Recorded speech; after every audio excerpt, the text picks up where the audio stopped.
বন্ধুরা, আজকে আলোচনা করব জামরুল গাছের পরিচর্যা নিয়ে। সারা বছর জামরুল গাছে তেমন কোনো পরিচর্যা লাগে না, কিন্তু এই সময়ে আমাদের জামরুল গাছে অবশ্যই কিছু পরিচর্যা করতে হবে। জামরুল গাছ থেকে বেশি পরিমাণে ফুল ও ফল পেতে এই সময়ে যদি আমরা ঠিকভাবে পরিচর্যা না করি, তাহলে জামরুল গাছ থেকে কোনো অবস্থাতেই বেশি ফলের আশা আমরা করতে পারি না। এই ভিডিওতে আজকে আলোচনা করব জামরুল গাছের সম্পূর্ণ পরিচর্যা নিয়ে। আমরা সাধারণত জানি জামরুল গাছে ফেব্রুয়ারির লাস্ট এবং মার্চের দ্বিতীয় সপ্তাহের মধ্যে প্রচুর পরিমাণে জামরুল গাছে ফুল আসে।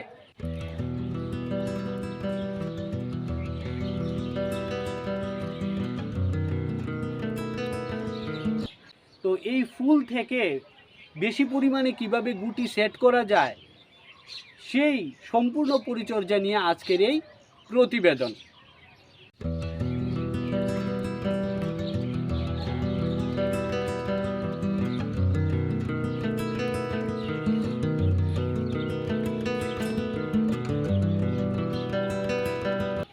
তো ভিডিওটি সম্পূর্ণ দেখার জন্য অনুরোধ রইল। নমস্কার বন্ধুরা, আমি সুব্রত আর আপনারা দেখছেন সুব্রতস গার্ডেন। এটি আমার ছাদ বাগানের একটি ডাল হরিচাম্পা জামরুল গাছ। এই গাছটিতে দেখুন অলরেডি ফুল আসতে শুরু করেছে। এই অবস্থায় আমরা যদি সঠিক পরিচর্যা করি, তাহলে এই জামরুল গাছ থেকে প্রচুর পরিমাণে আরও ফুল আসবে এবং ফুল থেকে গুটিও সেট হবে। বিভিন্ন জায়গায় জামরুল গাছে ফুল আসার সময় বিভিন্ন সময়, যেমন আমরার এরিয়াটা একটু পাহাড় অঞ্চল, তার জন্য অলরেডি কিছুদিন আগেই জামরুল গাছে ফুল চলে এসেছে। কিন্তু যারা একটু সমতলে বাস করেন, তাদের হয়তোবা মার্চ মাসের প্রথম দিকে জামরুল গাছে ফুল আসবে। তো প্রথম অবস্থায় আমাদের যে পরিচর্যাটি করতে হবে, দেখুন বন্ধুরা, জামরুল গাছের সাধারণত এই যে মোটা মোটা ব্রাঞ্চগুলো রয়েছে, এই ব্রাঞ্চ থেকে ফুল আসে। এখানে দেখুন অনেকগুলা ফুল অলরেডি চলে এসেছে। তো গাছটি যাতে প্রপার সানলাইট পায়, তার জন্য গাছের কিছু ডালপালা বলতে যেই ছোটো ছোটো ডালগুলো রয়েছে, এইগুলো আমাদের কেটে দিতে হবে। দেখুন এখানে ছোটো ডাল রয়েছে, এই ডালটি এইভাবে কেটে দিতে হবে। এখানে ভেতরেও আরও কিছু ডাল রয়েছে, এগুলোও কেটে দিতে হবে যাতে গাছটি প্রপার সানলাইট পায়। আর এখানে বন্ধুরা দেখুন কিছু ওয়াটার শাকারও রয়েছে। মেনলি কাজ হলো এই মোটা ডালগুলো থেকে প্রচুর পরিমাণে পুষ্টি খেয়ে ফেলবে, এবং এই ডালগুলা থেকে যখন মুকুল বেরোবে, তখন মুকুলগুলা পুষ্টির অভাবে কিছুদিন পরে ঝরে পড়বে। তার জন্য আমাদের কিছু গাছের পাতা, এইভাবে পাতা কেটে দিতে হবে। এবং ওয়াটার শাকার, এই দেখুন এটা মোটা ডাল, এই ডাল থেকে এই ব্রাঞ্চটা বেরিয়েছে, এটা হলো ওয়াটার শাকার। এটাকে কেটে দিতে হবে, এই রকমভাবে কেটে দিতে হবে। ভেতরে আরও অনেকগুলো রয়েছে, এইগুলোও এইভাবে করে কেটে দিতে হবে। এবং তার পাশাপাশি বন্ধুরা, এখানে দেখুন গাছের গুঁড়িতে কিছু শুকনো পাতাও রয়েছে, এই পাতাগুলা আমাদের ফেলে দিতে হবে। গাছের মাটিতে যাতে প্রপার সানলাইট পায়, তার জন্য ব্যবস্থা করতে হবে। গাছটিকে দিনের 6 থেকে 8 ঘন্টা সূর্যালোকের নিচে গাছটিকে রাখতে হবে, যাতে প্রপার সানলাইট এই মাটিতে পায়। অনেক সময় দেখা যায় বন্ধুরা, আমরা সরিষার খোল, তারপরে সবজি পচা জল গাছের গুঁড়ির মধ্যে দিয়ে থাকি। তো গাছের গুঁড়ির মধ্যে যদি এই শ্যাওলার লেয়ারটা পড়ে, বলতে সরিষার খোলের লেয়ারটা পড়ে, তাহলে এখানে ভেতরে অক্সিজেন চলাচল হবে না, শিকড় পচে যাবে এবং গাছটিও ধীরে ধীরে মৃত্যু পর্যন্ত হতে পারে। তার জন্য উপরের যে আগাছাগুলা বলতে গুড়ির যে আগাছাগুলা এগুলা ঠিকভাবে পরিষ্কার করে দিতে হবে।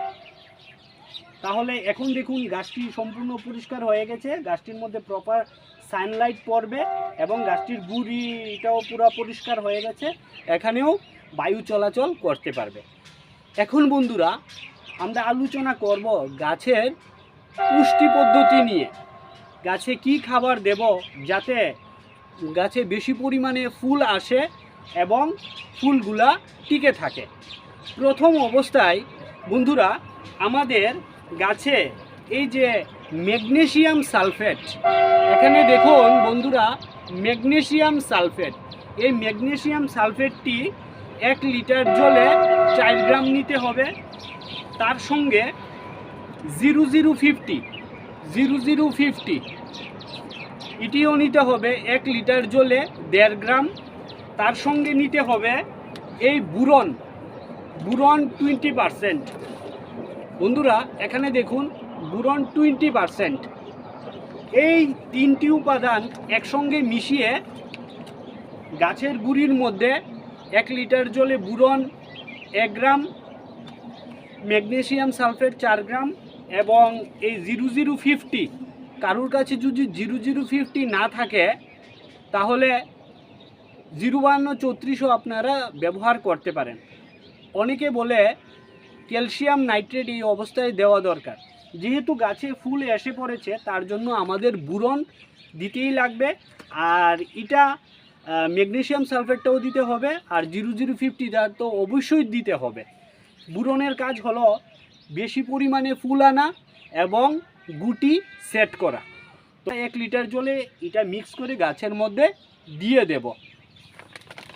তার কিছুদিন পরে আমাদের ধরেন 2 দিন পরে আমাদের এই অবস্থায় বন্ধুরা একটি পিজিআরও স্প্রে করতে হবে। পিজিআরটি হলো মিরাকুলান। দেখুন মিরাকুলান ডোজটি হবে 1 লিটার জলে 1 ml। কারো কাছে যদি পিজিআর বলতে মিরাকুলান না থাকে তাহলে প্লেনোফিক্সও ব্যবহার করতে পারেন। তো পিজিআরটির এখন কাজ হবে গাছে বেশি পরিমাণে ফুল আনতে এবং গুটি সেট করতে এবং গুটি যাতে না ঝরে যায় এটির জন্য এই পিজিআরটি প্রচুর পরিমাণে কাজ করে। বন্ধুরা একটি জিনিস অবশ্যই লক্ষ্য রাখবেন, আমার আগের ভিডিওতে বলা আছে আমি ঠিক 20 দিন আগে এই গাছটিতে এই মিরাকুলানটি স্প্রে করেছিলাম। তার ফলস্বরূপ দেখুন গাছটিতে কি পরিমাণে গুটি এসেছে। এখানে দেখুন অলরেডি ফুল চলে এসেছে, এখানেও ফুল চলে এসেছে, আরও মানে আসছে, আরও প্রচুর পরিমাণে আসবে। এই পিজিআরটি ব্যবহার করার ফলেই আমার গাছে এই পরিমাণে ফুল এসেছে। ফুল আসার জন্য বন্ধুরা আমরা মিরাকুলানটি ব্যবহার করব। যখন ফুল এসে গুটি সেট হয়ে যাবে তখন আমরা অন্য পিজিআর ব্যবহার করব, কিন্তু এই অবস্থায় ফুল আনার ক্ষেত্রে অবশ্যই মিরাকুলানটি ব্যবহার করতে হবে। তারপর বন্ধুরা আমাদের এই অবস্থায় গাছে দেখুন ফুল এসেছে বা ফুল ধীরে ধীরে আসছে, এই অবস্থায় একটি ফাঙ্গিসাইড অবশ্যই ব্যবহার করতে হবে। সেই ফাঙ্গিসাইডটি হলো সবার পরিচিত সেই এমিস্টার টপ। বন্ধুরা এটি হলো এমিস্টার টপ। এই অবস্থায় কপার অক্সিক্লোরাইড বা মেনকোজিব, কার্বেন্ডাজিম এইসব ফাঙ্গিসাইড দেবেন না। আপনারা গাছে যখন ফুল আসবে বা ফুল আসতে শুরু করেছে তখন অবশ্যই এই এমিস্টার টপ ফাঙ্গিসাইডটি ব্যবহার করবেন। ডোজটি হবে 1 লিটার জলে 1 ml। এক সময় দেখা যায় বন্ধুরা আমরা বুঝতে পারি না পাতার মধ্যে প্রচুর পরিমাণে ফাঙ্গাসের আক্রমণ দেখা যায়, পাতাগুলি কালো কালো ছুপ ছুপ হয়ে যায় বা কোনো সময় বাদামি বর্ণের হয়ে যায়। এর প্রধান কারণ হলো প্রচুর পরিমাণে ফাঙ্গাসের আক্রমণ। এই ফাঙ্গাস যদি বন্ধুরা একবার গাছে লাগে তাহলে এই ফাঙ্গাস দূর করতে মানে প্রচুর কষ্ট হয়। ছাদ বাগানিরও কষ্ট হয় এবং গাছেরও কষ্ট হয়। তার জন্য ফাঙ্গাস যাতে না লাগে, কোনো ছত্রাকের আক্রমণ যাতে এই অবস্থায় না হয়, তাদের জন্য অবশ্যই আমাদের এই অবস্থায় এই মিস্টার টপটি ব্যবহার করতেই হবে। এই অবস্থায় আপনারা অন্য কোনো ফাঙ্গিসাইড ব্যবহার করবেন না, ম্যানকোজিব বা কপার অক্সিক্লোরাইড এটি ব্যবহার করবেন।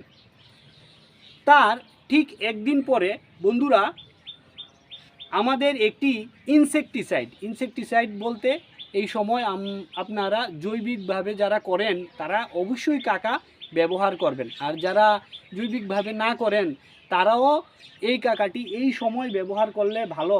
কারণ ফুল আসতে শুরু করেছে, এই অবস্থায় যদি আপনারা রাসায়নিক কোনো কীটনাশক ব্যবহার করেন তাহলে গাছের প্রচুর ক্ষতি হতে পারে। তার জন্য এই স্টেজে ফুল যখন আসবে বা ফুল আসতে শুরু করেছে এই সময় এই কীটনাশকটি ব্যবহার করবেন 1 লিটার জলে 1 ml। এই কীটনাশকটি ব্যবহারের ফলে গাছ কীটপতঙ্গ হাত থেকে সম্পূর্ণ রক্ষা পাবে। এবং এখন তো ফুল আসতে শুরু করেছে, তো অনেক সময় দেখা যায় আপনার মাইটস, থ্রিপস বা চুষক পোকা এসে এই ফুলগুলা থেকে রস খেয়ে ফেলে এবং গুটিগুলা কেটে দেয়।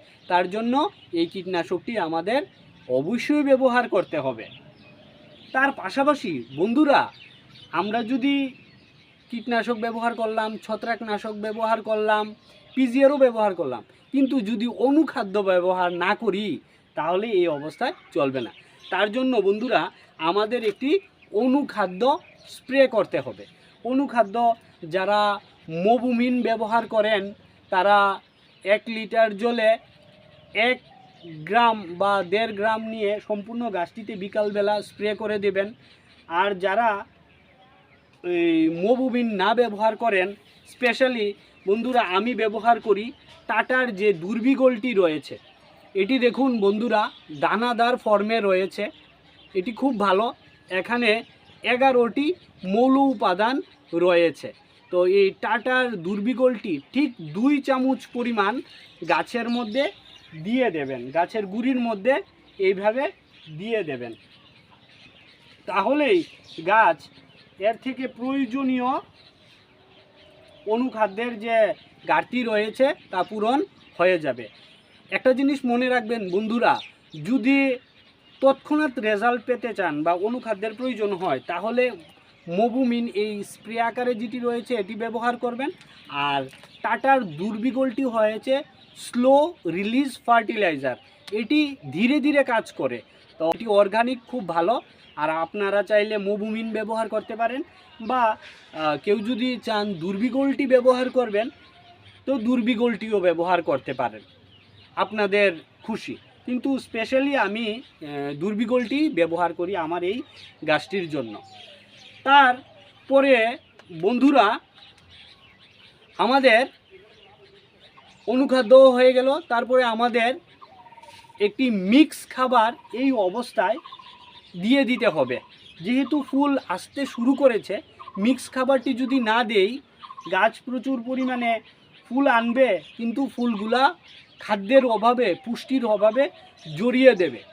এই অবস্থায় বন্ধুরা আমাদের এই মিক্স খাবারটি দিতে হবে। এখানে দেখুন অলরেডি আমি নিয়ে রেখেছি এই রকম মিক্স খাবার। এখানে শিংকুচি, হাড়গুঁড়ো, সরিষার খৈল, বাদাম খৈল, চালের গুঁড়া একসঙ্গে মিক্স করে আমি প্রায় 2 মাস আগে এই মিক্স খাবারটি বানিয়ে রেখেছিলাম। সম্পূর্ণ মিক্স করে তার সঙ্গে বন্ধুরা পুরনো গোবর সারও মিক্স করে দিয়েছি।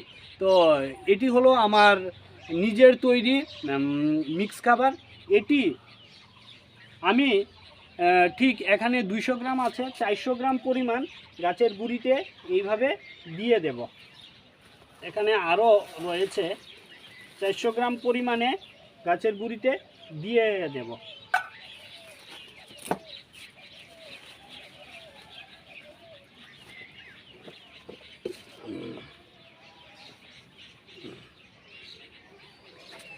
এখানে এই মিক্স খাবারের মধ্যে বন্ধুরা প্রচুর পরিমাণে পুষ্টি রয়েছে। গাছ ধীরে ধীরে এর থেকে পুষ্টি সংগ্রহ করবে এবং গাছের যে পুষ্টির ঘাটতি রয়েছে বা চাহিদা রয়েছে সে পূরণ করবে। তার পাশাপাশি বন্ধুরা, আমাদের এই অবস্থায় জলের ব্যবস্থাপনাটিও ঠিক রাখতে হবে। জামরুল গাছে প্রচুর জলের প্রয়োজন হয়, আমরা জানি সকালে এবং বিকালে জল দিতে হয়। কিন্তু এই অবস্থায় যেহেতু জামরুল গাছের ফুল আসতে শুরু করেছে, সেনসিটিভ স্টেজ, তার জন্য আমাদের এই সময় জলের সঠিক ব্যবহার করতে হবে। আমরা বন্ধুরা গাছটিতে তো মিক্স খাবার দিয়ে দিয়েছি, এখন আমি গাছটিতে জলও দিয়ে দেব, 1 লিটার জল দিয়ে দেব। বন্ধুরা আপনারা অবশ্যই লক্ষ্য রাখবেন গাছটিতে যাতে গাছের গোড়ায় যাতে আর্দ্রতা বজায় থাকে। গাছের গুঁড়ির মধ্যে যদি আর্দ্রতা বজায় না থাকে তাহলে গুটি কিছুদিন পরে অলরেডি ঝরে যাবে। অবস্থায় যাতে গাছ প্রয়োজনীয় জল পায়। আমরা জানি শালুক সংশ্লেষের জন্য 4টি জিনিস প্রয়োজন: সূর্যালোক, কার্বন ডাইঅক্সাইড, জল এবং ক্লোরোফিল। তো জলের ঘাটতি যদি হয় তাহলে গাছ তার ফুল আনতে পারবে না এবং ফুল থেকে গুটিও সেট হবে না। তো বন্ধুরা, এই ছিল আমার জামরুল গাছের সম্পূর্ণ পরিচর্যা নিয়ে আলোচনা। এই পরিচর্যাটুকু আপনারা যদি ঠিকভাবে করেন তাহলেই আপনাদের জামরুল গাছে প্রচুর ফুল আসবে এবং ফুল থেকে গুটিও সেট হবে। বন্ধুরা, কিছুদিন পরে যখন ফুল থেকে গুটি অলরেডি সেট হয়ে যাবে তখন আরেকটি ভিডিও নিয়ে আসব এবং আপনাদের সঙ্গে ডিটেলস আলোচনা করব। আজকের জন্য এতটুকুই। ভিডিওটি যদি ভালো লেগে থাকে একটি লাইক দেবেন এবং চ্যানেলটিকে সাবস্ক্রাইব করার অনুরোধ রইল। সবাই ভালো থাকবেন, দেখা হবে পরবর্তী অন্য কোনো ভিডিওতে।